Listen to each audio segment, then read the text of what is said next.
간밤에 이슈가 된 뉴스들을 키워드로 정리해서 전달해 드립니다. 모닝 키워드 첫 번째 키워드 확인할게요. 빗속 연결식. 고 박원순 전 서울시장의 연결식이 어제 열렸습니다. 비가 많이 오는데도 마지막 길을 배웅하기 위해서 많은 사람들이 참석했는데요. 모닝 키워드에서 확인하시죠. 어제였죠. 고 박원순 시장의 발인 이후 서울시청에서 연결식이 진행됐습니다. 유족들과 장례위원회 위원장단, 정치 시민사회 관계자들, 서울시 간부들 100여 명이 참석해 고 박원순 시장의 마지막 가는 길을 함께했습니다. 그때 당시는 우리에게 새로운 일감과 공부거리를 주고 떠나갔습니다. 이미 당신의 죽음 자체가 많은 성찰을 낳고 있습니다. 시청 분향소에는 이틀 동안 시민 2만여 명이 다녀가면서 추모 행렬이 이어졌는데요. 하지만 성추행 의혹이 불거지면서 서울특별시 기관장으로 치러지는 이번 장례가 지나치다는 비난도 이어지고 있습니다. 네, 이걸 자세한 이야기 손수호 변호사 모시고 이야기 나누겠습니다. 어서 오세요. 네, 연결식이 진행이 됐습니다. 어떤 식으로 진행이 됐습니까? 아침 7시 반에 빈소가 차려진 서울대병원에서 발인이 시작됐는데요. 네. 오전 8시에 서울광장으로 이동했습니다. 그리고 8시 반부터 시청에서 연결식이 진행됐는데요. 코로나19 확산을 막기 위해서 현장에는 100여 명 정도만 참석할 수 있었는데요. 유족, 또 민주당 지도부, 또 서울시 간부 등이었습니다. 특히 관심을 모았던 그 장례위원장에는요. 예. 제야 민주화 운동의 상징이었죠.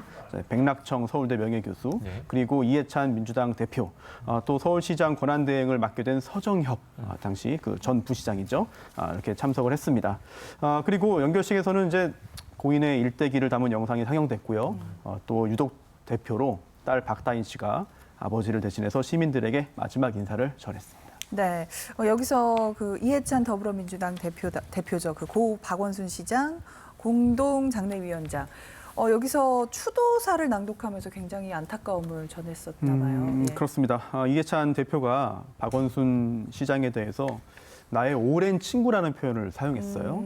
실제로 40년 동안 함께 이제 살아왔고 또 사망 전날에도 함께 모여서 부동산 대책을 이야기했는데 자신이 장례위원장으로 여기에 있는 게 전혀 실감이 나지 않는다면서 짙은 안타까움을 전했습니다. 예. 화장을 해서 부모님 산소에 뿌려달라는 고인의 뜻이 있었고, 네. 그래서 창녕으로 갔죠. 네. 또 어떤 분들께서 함께 하셨습니까? 이제 생가와 선영이 있기 때문에 예. 경남 창녕으로 이제 간 건데요. 이제 고향을 떠나서 서울로 올라온 지 50년 만에 이제 다시 고향으로 돌아간 겁니다. 네.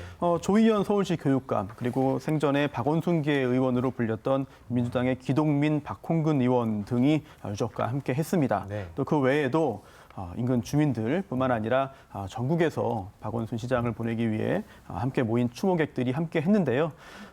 묘는 부모 묘소 바로 앞에 마련됐습니다. 네. 네, 사실 이 과정에 대해서 복잡한 감정을 느끼신 분들이 상당히 많으셨는데 고 박원순 서울시장의 장례를 서울특별시 기관장으로 치른 거에 대해서 뭐 비판의 목소리도 있었잖아요. 이제 사망 후에 이런 논란이 나온다는 것 자체가 굉장히 안타까운 상황이죠. 그렇죠. 예. 특히 청와대 국민청원 게시판에도 이거를 서울특별시장, 특히 5일장으로 치르는 것에 대해서 반대한다는 의견이 상당히 많이 올라왔습니다. 예. 또 많은 분들이 그런 의견을 보인 거죠. 그런데 서울시는 또 이렇게 이야기했습니다. 행정안전부에 그 정부 이전 편람이 있는데 네. 그 내용에 보면은 크게 나눠서 공식적인 장례는 국가장과 기관장이에요. 근데 국가장은 전 현직 대통령 그리고 대통령 당선인을 대상으로 하고 네. 기관장이 있습니다. 이 기관장은 기관의 장이 재직 중에 사망한 경우 또는 그렇지 않더라도 기관 업무 발전에 특별한 공로가 있는 경우에 거행하는 것인데 네.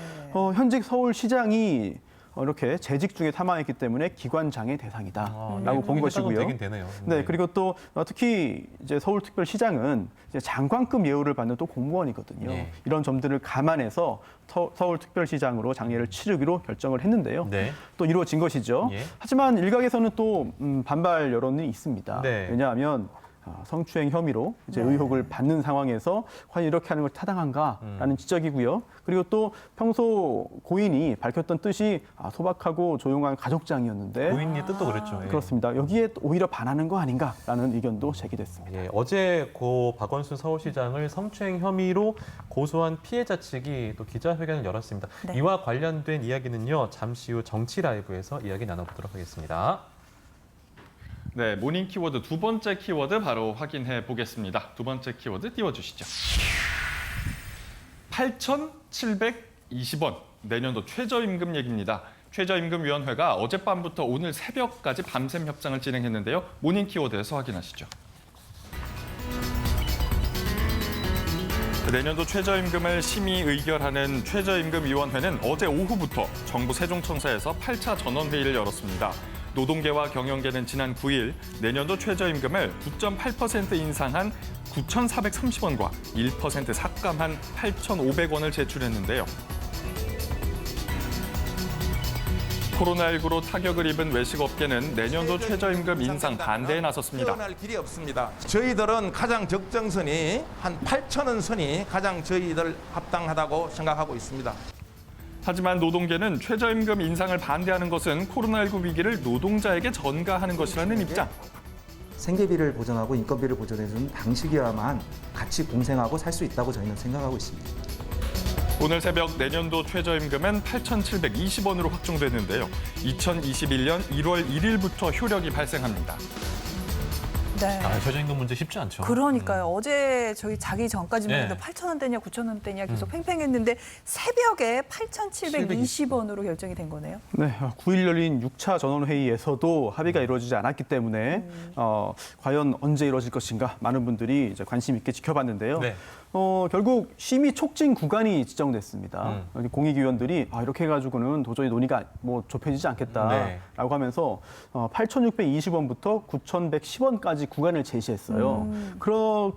이거는 이제 사실 작년 최저임금보다도 0.35% 인상된 8,620원을 최저점으로 설정한 거기 때문에 경영계의 삭감 또는 동결 요구에는 이제 받아들일 수 없다라는 이야기를 한 것이죠. 그리고 전원회의가 오늘 새벽까지 이어지면서 결국 이제 올해 8,590원에서 1.5% 오른 8,720원으로 의결됐습니다. 네. 그런데 이제 최저임금법에 따르면은요, 최저임금위원회가 만들어지고 그 위원회가 최저임금을 심의하고 의결하거든요. 네.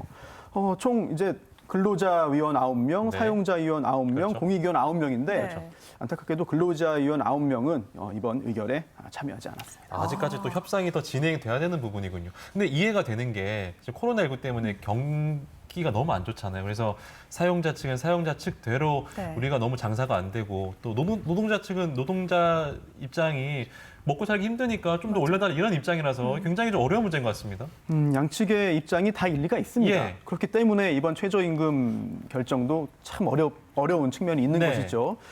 특히 외식업계가 대표적으로 이제 많은 종업원을 고용하지 네. 않습니까? 네. 그런데 안 그래도 코로나 때문에 인력 줄인 상황에서 최저임금까지 더 오르면 더 힘들어진다. 충분히 일리가 있죠. 네, 그런 이야기들이고요. 또 반대로 노동계는 우리도 코로나 때문에 힘들다. 맞습니다. 이런 상황에서 최저임금이 이게 물가가 오르는 상황에서 당연히 따라 올라야 된다라는 입장인데요. 네. 사실 최저임금제도 도입된 다음에 지금까지 최저임금이 동결되거나 삭감된 적이 단 한 번도 한 없어요. 번도 없죠. 네, 실제로 IMF 때죠. 1998년에도 2.7% 올랐고요. 예. 네. 또 금융위기 직후인 2010년에도 2.8% 올랐거든요. 그리고 이번에 1.5% 인상했는데 네. 이게 인상률만 보면은요 역대 최저 수준의 가장 인상이 낮게 오른 거군요. 그렇군요. 근데 이제 최저임금이 결정이 되면은 여기에 따라서 복지 관련 예산액도 결정이 되는 거죠? 맞습니다. 최저임금이 상당히 많은 영역에 여러 영역에 영향을 주게 되는데요. 그 중에 대표적인 게 바로 실업급여입니다. 실업급여. 특히 그동안 실업급여 지급액 하한선이 최저임금의 90% 수준이었다가 최근에 최저임금이 오르면서 작년부터 80%로 낮아지긴 했어요. 그런데 그렇다 하더라도 최근에 코로나19 사태 때문에 실직 사태가 장기화되고 실업자가 양산되면서 실업급여 얼마 나갔어요? 실업급여가 10조 원 넘는 그런 10조 원이 지출 나갔어요? 가능성이 지출? 있습니다. 가능성이 있다. 가능성 예상되는 거죠. 예상되는 게. 네네. 예. 그렇기 때문에 상당히 부담스러운데 참 정부도 참 이 여러 가지 문제를 복합적으로 종합적으로 봐야 되기 때문에 네. 참 힘든 상황인 것 같습니다. 알겠습니다. 강성규 아나운서 다음 키워드 전해주실까요? 네, 모닝 키워드 마지막 키워드 띄워드리겠습니다. CCTV 80만 원. 얼마 전에 성형수술을 받던 한 남성이 의식 불명에 빠진 사건이 있었습니다. 이로 인해서 수술실 내 CCTV 설치가 이제 논란이 재점화됐는데요. 그동안 계속 있어 왔던 수술실 내 인권 침해 문제나 대리 수술 문제까지 수면 위로 떠오르면서 귀추가 주목되고 있습니다. 모닝 키워드에서 확인합니다. 서울의 한 성형외과. 지난 5월 이곳에서 수술을 받은 한 남성이 한 달 넘게 의식 불명입니다. 가족들은 CCTV를 요구했지만 거절당했습니다.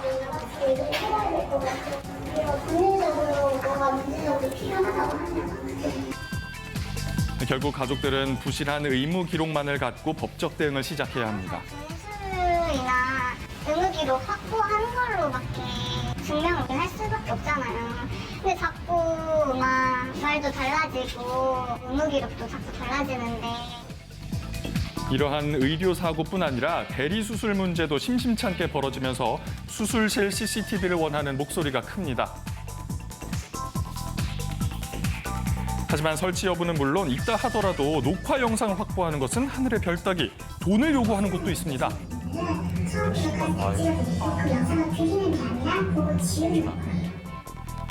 몇 해째 반복된 수술실 CCTV 의무화 논의. 하지만 의료계의 반발로 입법까지는 이어지지 못했습니다. 의료사고가 나면 네, 제가 알기로는 피해자들이 입증을 해야 되는 구조인 거고 네. 그렇죠. 방금 화면에서 봤다시피 네. CCTV를 확보하는 게 가장 좋은데 네. 이건 불가능에 가깝다고 심지어 돈도 내놓으라고 하고 이게 이상합니다. 돈 받고 네. 지워준다는 얘기도 예. 있었고. 왜냐하면 현행 법령상 병원 그리고 의사가 이거를 카메라를 설치할 의무도 없고요. 네. 설령 촬영했다 하더라도 그거를 환자에게 제공할 의무가 없어요. 의무가 없어요. 네, 그렇기 때문에 법적인 분쟁이 발생했다 하더라도 진료 기록, 마취 기록, 간호 기록 등을 비롯한 서류를 가지고 소송을 준비해야 되거든요. 예. 그런데 그 서류가 정확하지 않을 수도 있고 네. 또 경우에 따라서는 사고 후에 위조 변조되는 경우도 많기 그렇죠. 때문에 이제 의료 소비자 입장에서는 법적으로 대응을 하기가 상당히 쉽지 않은 상황이죠. 아 근데 진짜 수술실 생각해 보면은 대부분의 환자가 수술실에서 마취를 받고 있기 때문에 정보가 불공평한 거는 사실이잖아요. 사실이죠. 네. 그래서 CCTV가 필요하다고 생각을 하는 거고 이 2018년에 보건복지부 조사에 따르면은 국민 10명 중에 8명이 이 CCTV 설치에 대해서 찬성을 했는데 또 게다가 경기도 공공병원 6곳에서는 이 CCTV를 설치를 해서 현재 시행을 하고 있는 거죠. 네, 그렇습니다. 여기서 지금까지 수술을 받은 환자 70%가 네네. 이 녹화에 동의를 했어요. 네. 그래서 이제 1년에 2,000건 넘는 수술이 지금 촬영되면서 진행되고 있습니다. 네. 그런데 놀랍게도 그 수술 건수 중에는요. 의료 분쟁으로 인해서 촬영 영상 주십시오라고 요구한 건이 단 한 건도 없다고 합니다. 네. 그렇다면 이 카메라 설치가 오히려 신뢰 회복의 수단이 될 수 있지 않을까라는 생각도 할 수 있는 거죠. 근데 의료계는 왜 반대합니까? 우선 우리 의사를 잠재적인 범죄자로 보는 거 아니냐라고 하는 심정적인 반발이 있고요. 그리고 또 심리적으로 위축될 수 있다는 겁니다. 예. 즉 수술 중에 긴급한 상황이 발생하고 다급한 상황이 되면은 적극적인 조치를 취해야 되는데 어떻게 해야 되지? 내가 이게 녹화되면 나중에 처벌될 수도 있지 않을까라는 생각에 소극적인 대응을 하게 되면 오히려 환자들에게 도움되지 않는다는 주장이죠.